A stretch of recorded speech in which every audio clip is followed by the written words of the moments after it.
ಈ ವಿಡಿಯೋದಲ್ಲಿ ಯುವನಿಧಿಗೆ ಸಂಬಂಧಪಟ್ಟ 6 ಪ್ರಾಬ್ಲಮ್ಗಳನ್ನು ಹೇಳಲಾಗುತ್ತೆ. ಮೊದಲನೇದಾಗಿ self declaration problem, application received, data not found, domicile pending, DDPI pending, DBT push and DBT pending. Self declaration problem, Aadhaar number ಹಾಕಿದ್ದಾಗ ನಿಮ್ಮ ನೇಮ್ ಅಥವಾ ರಿಜಿಸ್ಟ್ರೇಷನ್ ನಂಬರ್ ಬರ್ತಾ ಇರಲ್ಲ. ಅಂದರೆ ನಿಮ್ದಿನ್ನೂ 180 ಡೇಸ್ ಕಂಪ್ಲೀಟ್ ಆಗಿಲ್ಲ ಅಂತ ಅರ್ಥ. ನೀವು ಇನ್ನೂ ಸ್ವಲ್ಪ ದಿನ ವೇಟ್ ಮಾಡಬೇಕು. ಅದಾದ ನಂತರ ಸೆಲ್ಫ್ ಡಿಕ್ಲರೇಷನ್ ಮಾಡಿ. ಅಪ್ಲಿಕೇಶನ್ ರಿಸೀವ್ಡ್ ಅಂತ ಇದ್ದರೆ ನೆಕ್ಸ್ಟ್ ನೀವು ಸೆಲ್ಫ್ ಡಿಕ್ಲರೇಷನ್ ಮಾಡಬೇಕು. ಮಾಡಿದ ನಂತರ ಸ್ವಲ್ಪ ದಿನ ವೇಟ್ ಮಾಡಬೇಕು, ಅಮೌಂಟ್ ಬರುತ್ತೆ.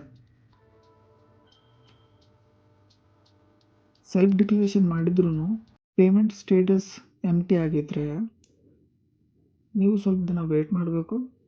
ಮಂತ್ ಎಂಡಿಗೆ ಅದು ಅಮೌಂಟ್ ಬರುತ್ತೆ. ಒಂದು ಸಲ ನೀವು ಸೆಲ್ಫ್ ಡಿಕ್ಲರೇಷನ್ ಮಾಡಿದರೆ ಪ್ರತಿ ತಿಂಗಳು ಸೆಲ್ಫ್ ಡಿಕ್ಲರೇಷನ್ ಮಾಡಬೇಕು. ಇನ್ ಕೇಸ್ ನೀವು ಸೆಲ್ಫ್ ಡಿಕ್ಲರೇಷನ್ ಒಂದು ತಿಂಗಳು ಮಿಸ್ ಮಾಡಿದರೆ ನೆಕ್ಸ್ಟ್ ನಿಮಗೆ ಅಮೌಂಟ್ ಬರುವುದಿಲ್ಲ. ಡಾಟಾ ನಾಟ್ ಫೌಂಡ್ ಅಂತ ಇದ್ದರೆ ನಿಮ್ಮ ಅಪ್ಲಿಕೇಶನ್ ರೆಫರಲ್ ನಂಬರ್ನ ಕರೆಕ್ಟಾಗಿ ಎಂಟ್ರಿ ಮಾಡಬೇಕಾಗುತ್ತೆ. ಕ್ಯಾಪಿಟಲ್ ಲೆಟರ್ನ ಕ್ಯಾಪಿಟಲಲ್ಲಿ, ಸ್ಮಾಲ್ ಲೆಟರ್ನ ಸ್ಮಾಲಲ್ಲಿ ಎಂಟ್ರಿ ಮಾಡಬೇಕು. ಇದಾದ ನಂತರ ಕೂಡ ಡಾಟಾ ನಾಟ್ ಫೌಂಡ್ ಅಂತ ಬಂದರೆ ನಿಮ್ಮ ಹತ್ತಿರ ಇರತಕ್ಕಂಥ ಕಂಪ್ಯೂಟರ್ ಸೆಂಟರನ್ನು ವಿಸಿಟ್ ಮಾಡಿ. ಡೊಮೆನ್ಸಿಯಲ್ ಪೆಂಡಿಂಗ್ ಅಂತ ಇದ್ದರೆ ಯಾರ್ಯಾರು ಡಾಟಾನ ಮ್ಯಾನ್ಯಲ್ ಎಂಟ್ರಿ ಮಾಡಿರ್ತಾರಲ್ಲ ಅವ್ರಿಗೆ ಈ ಪ್ರಾಬ್ಲಮ್ ಬಂದಿರುತ್ತೆ. ಸ್ವಲ್ಪ ದಿನ ನೀವು ವೇಟ್ ಮಾಡಬೇಕಾಗುತ್ತೆ. ಅದಾದ ನಂತರ ಅದು ಆಟೋಮೆಟಿಕ್ಕಾಗಿ ಡಾಟಾ ಫೆಚ್ ಆಗುತ್ತೆ.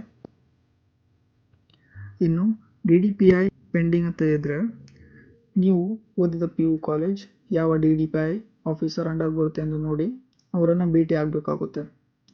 ಅಥವಾ ನೀವು ಭೇಟಿ ಆಗದೆ ಹೋದರೂ ನಡೆಯುತ್ತೆ. ಆದರೆ ಪ್ರಾಬ್ಲಮ್ ಕ್ಲಿಯರ್ ಆಗೋಕ್ಕೆ ಸ್ವಲ್ಪ ಟೈಮ್ ಆಗುತ್ತೆ. DBT ಪುಷ್ ಅಥವಾ DBT ಪೆಂಡಿಂಗ್ ಅಂತ ಇದ್ದರೆ ಡೋಂಟ್ ವಾರಿ, ನಿಮಗೆ ಇನ್ನೂ 2-3 ದಿನದಲ್ಲಿ ಅಮೌಂಟ್ ಬರುತ್ತೆ.